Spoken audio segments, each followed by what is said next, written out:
नमस्कार साथियों, स्वागत है आप सभी का अपने YouTube चैनल पे। जब से आरएस मेंस का रिजल्ट आया तब से फर्जीवाड़े की खबरें सामने आ रही है।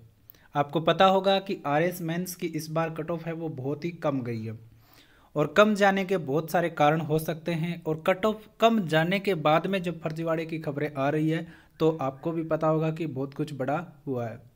आरएस मेंस में पिछली बार की जो कट ऑफ थी उससे पिछली बार की कट ऑफ थी वो 300 से ज़्यादा थी, लेकिन इस बार भी 300 के करीब सोच रखा था, लेकिन कट ऑफ है वो बिल्कुल ही कम चली गई। 800 में से 262 के करीब कट ऑफ जाना और इतनी कट ऑफ के बाद में फर्जीवाड़े की खबरें आना अपने आप में चिंताजनक विषय है। आपको मैं इस वीडियो के अंदर दिखाने वाला हूँ किस प्रकार से एक सीरीज में बच्चों का सिलेक्शन है वो हुआ है, ये भी मैं आपको दिखाने वाला हूँ। आपको पता होगा कि किस प्रकार से कॉपियाँ चेक होती है, किस प्रकार से रिजल्ट तैयार किए जाते हैं, ये सारी चीज़ों पे हम इस वीडियो के अंदर डिस्कस है वो करने वाले हैं। तो देखिए दोस्तों, आपको पता होगा कि ये रिजल्ट की पीडीएफ है 2/1/2025 को आया। उसके बाद में आप अगर रोल नंबर अगर आप गौर से देखोगे ना तो आपको पता चलेगा कि किस प्रकार से खेल है वो चल रहा है। एक सीरीज में सिलेक्शन होना कहीं ना कहीं संतोषजनक रिजल्ट का परिणाम है वो नहीं हो सकता है। यहाँ पे आप देखोगे तो 1 4 5 6 8 12 14 15 17 24 25 32 33 37 38 39 43 48, मतलब एक ही लाइन में सिलेक्शन चल रहा है। 51 52 55 56 58 60 एक ही सीरीज में नंबर यहाँ पे आपको देखने को मिल रहे होंगे। और इस प्रकार से सिलेक्शन होना कहीं ना कहीं गले है वो ढलता नहीं है। और कट ऑफ है वो इतनी कम गई है, ये भी सोचने वाली बात है कि जब फर्जीवाड़ा हुआ तो फिर कट ऑफ इतनी कम क्यों गई, ये भी सोचने वाली बात है। तो इस पर भी हम बात करेंगे। कट ऑफ कम है वो जाने का कारण क्या है, इसमें भी उन्होंने खेल किया है कट ऑफ कम रख करके भी। और भी मैं आपको दिखाऊं तो कहीं पे भी अगर आप पीडीएफ पे नज़र मारोगे ना इसी प्रकार से आपको सीरीज देखने को मिलेगी। लेकिन जैसे जैसे आप इस पीडीएफ में नीचे जाओगे ना तो उसी प्रकार से आपको ये सीरीज है वो टूटती हुई भी मिलेगी। यहाँ पे आप देखोगे तो देख सकते हो 361 का सिलेक्शन है, 364 का है, 367 का है, 374 का है, 388 का है, 397 का है, 402 405 406 का सिलेक्शन है। तो इस प्रकार से इस पीडीएफ में चल रहा है। और यहाँ पे अगर आप गौर करोगे ना तो शुरुआत के जो 5000 रोल नंबर है, शुरुआत के जो 5000 रोल नंबर है उनमें से आपको लगभग 807 बच्चों के सिलेक्शन है वो आपको मिलेंगे, जिसमें अगर आप औसत निकालोगे तो प्रत्येक 6 या 6.5 स्टूडेंट में से एक बच्चा है वो पास हो रहा है। और उसके बाद में अगले 5000 रोल नंबर, मतलब सीरीज से शुरू से करके 5000 के बाद में अगर आप गौर करोगे तो उन 5000 में से आपके जो सिलेक्शन हुए वो हुए 572 के लगभग।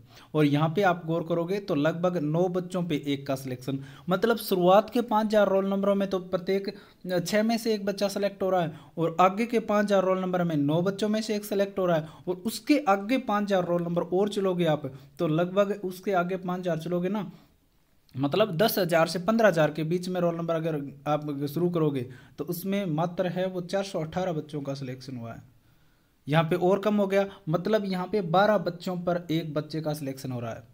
अब शुरू के 5000 में 6 में से एक, उसके बाद में 9 में से एक सेलेक्ट, और उसके बाद में 12 में से सेलेक्ट, तो ये तो आंकड़ा और बड़ा हो गया।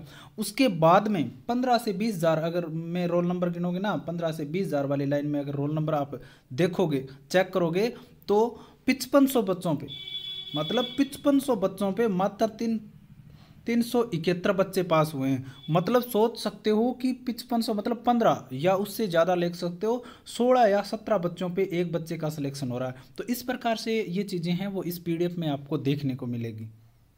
तो अब आप सोचो कि जब शुरुआत की आप बात करोगे 1 से 5000 की बात करोगे तो बच्चे सेलेक्ट हो रहे हैं 800, ठीक है। उसके बाद में 5000 से शुरू करोगे आप और 10,000 तक आप अगर आप चलोगे तो सिलेक्शन हो रहे हैं 572। उसके बाद में 10,000 से आप शुरू करोगे 15,000 के बीच में अगर आप रोल नंबर लोगे तो सिलेक्ट हो रहे हैं 418।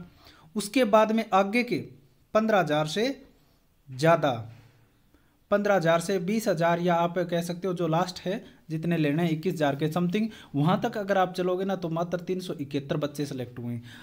अब यहाँ पे आप देखो कि सिलेक्शन किस प्रकार से हो। यहाँ पे प्रत्येक 6 बच्चे पे एक सिलेक्शन है, यहाँ पे 9 बच्चों पे एक का सिलेक्शन है, यहाँ पे अगर आप गौर करोगे तो 15 बच्चों पे एक सिलेक्शन है, और यहाँ पर अगर आप गौर करोगे तो 17 या 18 बच्चों पे एक सिलेक्शन है। तो इस प्रकार से चीज़ें क्यों कि क्या शुरुआत के जो 5,000 रोल नंबर है उनमें सभी इंटेलिजेंट बच्चे बैठे, उसके बाद में उनसे डम बैठे, उसके बाद में उनसे डम, और लास्ट वाले बिल्कुल ही डम थे क्या?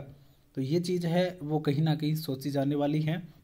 इस प्रकार से नहीं होना चाहिए था, क्योंकि कभी भी ऐसा नहीं हो सकता है कि एक जो इंटेलिजेंट बच्चों का ग्रुप है वो एक साथ बन जाए, और ख़ास करके जो प्रतियोगी परीक्षाएं होती है उनमें इस प्रकार से होना एक अपने आप में सोचने वाली बात है। तो आपको ये सोचना पड़ेगा कि आरपीएससी ने क्या किया है, किस प्रकार से किया है, ये तो समझ से परे है। और उसके बाद में एक सबसे बड़ी बात ये है कि किसी को पता नहीं चले तो उसमें कट ऑफ भी कम है वो रखी गई है। और कट ऑफ कम क्यों रही है इसका भी मैं आपको कारण बता देता हूँ कि 800 में से मात्र 262 के लगभग मेरिट जाना अपने आप में बड़ी बात है। अब ये मेरिट कम रख करके भी क्या फ़ायदा होता है ये भी मैं बता देता हूँ कि आरएस के अंदर आपको पता है कि प्री लगा, प्री में अच्छी खासी मेरिट गई, बहुत अच्छी मेरिट गई। उसके बाद में मेंस में इतनी कम जाना, क्योंकि इससे पूर्व की जो परीक्षाएं मेंस लगती थी उनमें 314, 321 इस प्रकार से मेरिट रह रही थी। तो इस बार मात्र 262 चले जाना। तो कॉपियाँ चेक होती है, कॉपी है वो स्टिक चेक हुई, और किस प्रकार से चेक हुई ये मान लो कि इसमें एक सिस्टम होता है इंटरव्यू का, जहाँ पे सबसे बड़ा जो आपका खेल है वो खेला जाता है, जहाँ पे योग्य स्टूडेंट्स को बाहर कर दिया जाता है आरपीएससी के अंदर। आपको भी पता होगा कि ये वर्षों से चली आ रही है परिपाटी। तो अब बात ये है कि ये मान लो प्री पास है वो किसी ने कर लिया, अब वो इतना इंटेलिजेंट नहीं है जितना कोई टॉपर स्टूडेंट है।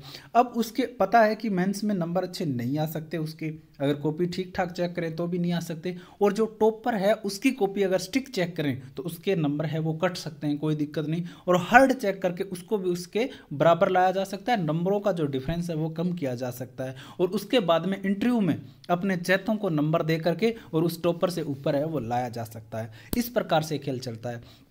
अगर वो मेंस में कॉपी अगर है वो नॉर्मल चेक कर दें तो जो टॉपर स्टूडेंट होते हैं उन्होंने अच्छा कंटेंट है वो लिखा हुआ होता है, तो निश्चित तौर पे उनका अंतर है वो बहुत ज़्यादा हो जाएगा, और फिर वो उन नंबरों का अंतर इंटरव्यू में कवर कर पाना आरपीएससी के लिए बड़ा मुश्किल हो जाता है। तो इसीलिए कट ऑफ है वो कम रखी गई, कॉपी है वो पूरी हार्ड चेक की गई, और उस लगभग सबका क्या कर दिया, लेवल है वो बराबर कर दिया, सबका क्या कर दिया, लेवल बराबर कर दिया। और बराबर करने के बाद में अब इंटरव्यू के अंदर है जिस प्रकार से खेलना चाहेंगे वो खेलेंगे, और अपने चैतों का है वो सिलेक्शन कर लेंगे। तो आरपीएससी ने ये बहुत बड़ा है गेम है वो खेला है, इस पे बातें होनी चाहिए, ये मुद्दा है वो उठना चाहिए कि किस प्रकार से एक ही सीरीज़ के अंदर सिलेक्शन हो रहे हैं, प्रत्येक 6 बच्चे पे सिलेक्शन, उसके बाद में 9 पे सिलेक्शन, फिर आप देखोगे तो 12-13 पे सिलेक्शन, उसके बाद में 17-18 पे सिलेक्शन, इस प्रकार से चीज़ें हैं वो हुई है। तो ये चिंताजनक है। कट ऑफ कम जाने का कारण मैंने बता दिया, यही है कि स्टिक चेक करके टॉपर को, जो इंटेलिजेंट बच्चे हैं उनको निम्न स्तर के जो बच्चे हैं, जो नॉर्मल बच्चे उनके बराबर कर दिया। अब इंटरव्यू में उनको मुश्किल नहीं आएगी, क्योंकि फिर मांगे उठने लग जाती है कि भाई आपके मेंस में लिखित परीक्षा में बहुत कम नंबर आए और इंटरव्यू के अंदर इतने नंबर कैसे आए। तो आरपीएससी ने पहले से ही कवर कर लिया है कि पहले ही नंबर कम दे दो सबको, उसके बाद में इंटरव्यू में अपने चैतों के थोड़े से ज़्यादा नंबर दे के उनको सेलेक्ट है वो कर सकते हैं। तो आप हमारे टेलीग्राम ग्रुप से जुड़ सकते हो, यूट्यूब चैनल को सब्सक्राइब ज़रूर कर लेना, और साथ ही साथ हमारा ट्विटर है वो ऑफिशियल ट्विटर अकाउंट आपको डिस्क्रिप्शन में मिल जाएगा, एक बार आप फॉलो ज़रूर कर लीजिएगा। इसको लेकर के अभियान है वो ज़रूर चलाएंगे, जिससे आरपीएससी के अंदर जो ये चीज़ें चल रही है वो सुधार हो सके उनमें, और इस पर भी एक उचित कार्रवाई हो सके, क्योंकि आगे आने वाली जो आरपीएससी के अंदर परीक्षाएं हैं, फर्स्ट ग्रेड है, सेकंड ग्रेड है, उनके लिए ये चीज़ें हैं वो महत्वपूर्ण हो जाती है, क्यों कहीं ना कहीं वहाँ पर भी यही काम हो जाएगा। फिर पिछली सरकार के अंदर जो वर्तमान में सरकार है, इन्होंने मांग की थी आरपीएससी को क्या किया जाए, भंग किया जाए, तो लेकिन इस सरकार ने आरपीएससी को भंग नहीं किया, क्योंकि आरपीएससी के अंदर फिलहाल जो भी काम चल रहा है वो कहीं ना कहीं काम ठीक से नहीं चल रहा है, और सारी चीज़ें हैं वो इधर की उधर हो रखी है। तो आरपीएससी को भंग है वो किया जाना चाहिए, लेकिन नहीं किया, इसको लेकर भी अभियान है वो चलाना पड़ेगा। आरपीएससी को पूर्णतः भंग करके और नए सिरे से इसका गठन है वो किया जाना चाहिए। बाकी कोई भी अपडेट आएगी हम आपके लिए लेकर के आएंगे। आज के लिए इतना ही, धन्यवाद।